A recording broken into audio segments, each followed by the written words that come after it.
მიუხედავად იმისა, რომ მაიამიში ძალიან ხშირად ვარ, ახლა პირველად არის, როდესაც მიწისქვეშა პარკინგით ვისარგებლე მოლის ქვემოთ. და ცოტა გამიკვირდა, რომ საკმაოდ დაბნეულია ხალხი. ის კი არა, მეც დავიბენი. რამე თუ გასასვლელს ვერ პოულობდი, ესკალატორებით შეგიძლიათ ახვიდეთ პირდაპირ მოლში, მაგრამ კარგად არის მოწყობილი ის, რომ დადის security სპეციალური პატარა მანქანით, როგორც golf cart და მიგასწავლით სად უნდა მიხვიდეთ.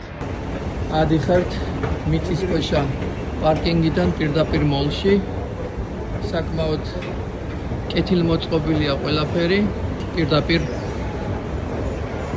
6th 5th Avenue-ზე.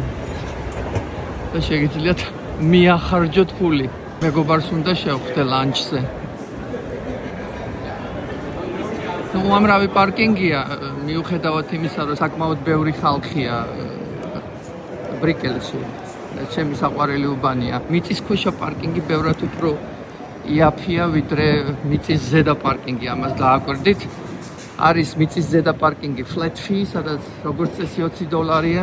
მიწისქვეშა პარკინგი 1 ან 2 საათი არის $12-დან იწყება და მერე უკვე $18 და ასე შემდეგ. იმასაც უნდა დააკვირდეთ, თუ რამდენი ხანი გჭირდებათ პარკინგი. თუ მოკლევადიანი პარკინგი გინდათ, ალბათ მიწისქვეშა პარკინგი ჯობია. თუ გრძელვადიანი, ალბათ ჯობია გადაიხადოთ flat fee და მერე გააჩეროთ მანქანა. გუშინ ღამე ვიყავი გასული მაგალითად და 6 საათი მქონდა მანქანა გაჩერებული და იქ გაამართლა $20 გადახდა. აი აგრძელებს მშენებლობას მაიამი. უწინ რო ვიყავი ჩამოსული, ეს არ იყო ამოსული. ახლა უკვე ხედავთ რამდენი ააშენეს. მე პირადად არა მაქვს კარგი ორიენტაცია. აი ნამდვილად არ მაქვს კარგი ორიენტაცია და საბედნიეროდ ნავიგაცია რომ არსებობს, ეს არის ჩემი ბედნიერების ვარსკვლავი.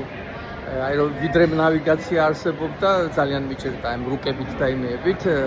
რუკებს კი ვკითხულობ, მაგრამ უბრალოდ რთული იყო ჩემთვის. აი ყოველთვის კითხვა და ამიტომაც ნავიგაციამ ძალიან გააბედნიერა ჩემი თავი.